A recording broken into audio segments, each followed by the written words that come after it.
चीखते हुए बाहर दौड़ कर आती है। वहां पर उसने देखा कि रामू ने अपने बच्चे को झोपड़ी के बाहर एक पेड़ से उल्टा लटकाया हुआ था और उसका बच्चा चीख चीख कर रो रहा था। वहीं दूसरी तरफ एक साया बच्चे के ठीक नीचे आग जलाकर उसके चारों तरफ हैवानों की तरफ नाच रहा था। छोड़ दो मेरे बच्चे को। अरे क्या कर रहे हो तुम? शर्म नहीं आती तुम्हें अपने ही बच्चे को इस तरह मौत के हवाले करते हुए? अपना बच्चा? किसने कहा ये मेरा बच्चा है? अरे ये तो उस रामू की औलाद है, इस गांव के किसान रामू की, और मेरी दुश्मनी इस गांव के हर इंसान के साथ है। क्या कैसी बात कर रहे हो तुम? और ये औरत कौन है? ये मेरे बच्चे को खा जाएगी। तभी अचानक से उस साया ने एक बेहद खतरनाक दिखने वाली औरत का रूप ले लिया और उसकी आंखों से आग निकल रही थी। सही पहचाना तूने, मैं तेरे बच्चे को खा जाऊंगी। अगर तू अपनी इस हैवान पति रामू के साथ जंगल नहीं आई तो मैं तेरे बच्चे को खा जाऊंगी। लेकिन क्यों? आखिर क्या चाहती हो तुम मुझसे? मुझे जंगल क्यों ले जाना चाहती हो? औरत बुरी तरह से ठहाके मार मार कर जोर जोर से हंसने लगी और साथ में रामू भी। ये तो तुझे वहाँ चलने के बाद ही पता चलेगा ना। अगर तू नहीं आई तो थोड़ी देर में तेरा ये बच्चा आग में जलकर मर जाएगा। चल जल्दी। नहीं नहीं, मेरे बच्चे को छोड़ दो। तुम जहाँ कहोगे मैं तुम्हारे साथ चलने के लिए तैयार हूँ। और उसके बाद उस बच्चे को झोपड़ी में लिटाकर आगे आगे वो साया चल रहा था और उसके पीछे पीछे रामू अपनी पत्नी के बाल पकड़कर उसे घसीटते हुए जंगल की तरफ ले गया। जंगल में जाने के बाद, कितनी खूबसूरत हो तुम। आज की रात बस तुम और मैं एक दूसरे के साथ रहेंगे। मुझे तुमसे बहुत डर लग रहा है। तुम्हें क्या हो गया है? तुम तो बिल्कुल ठीक थे। वो होगा जो हमारे बीच होना चाहिए।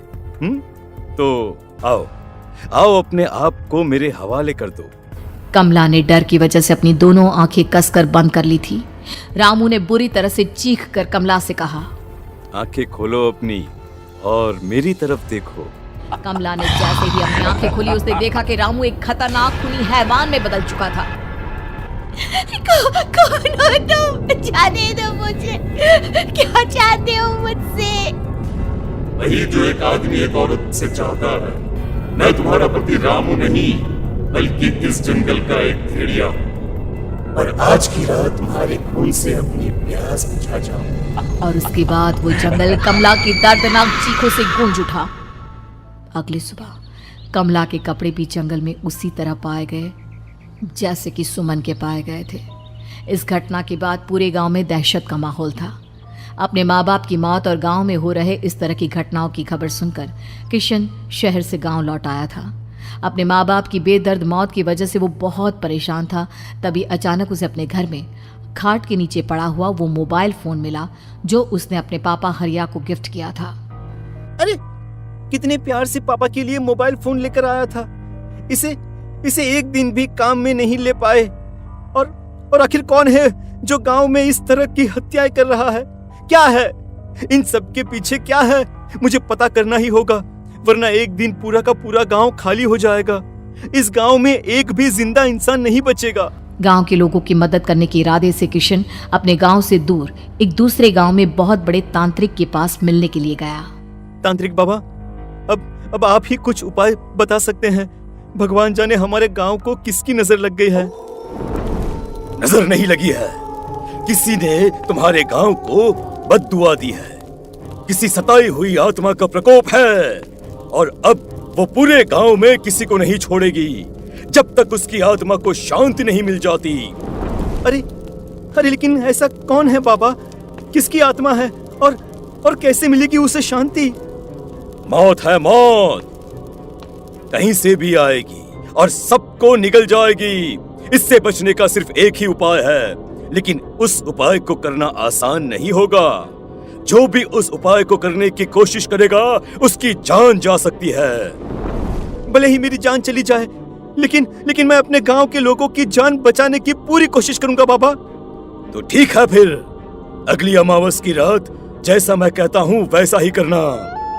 अमावस की रात तांत्रिक के बताए अनुसार किशन अपने साथ केरोसिन लेकर जंगल की तरफ चल पड़ा। उसके हाथ में देवी के मंदिर का सिंदूर भी था। किशन जंगल के बीचों बीच पहुंचा। ये देखकर उसकी आंखें फटी की फटी रह गई।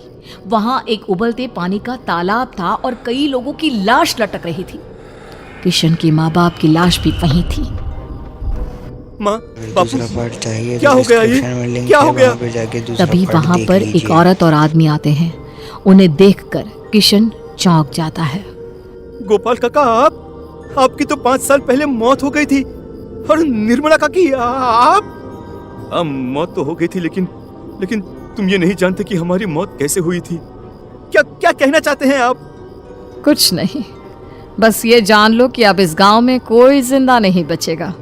लेकिन क्यों काकी? क्योंकि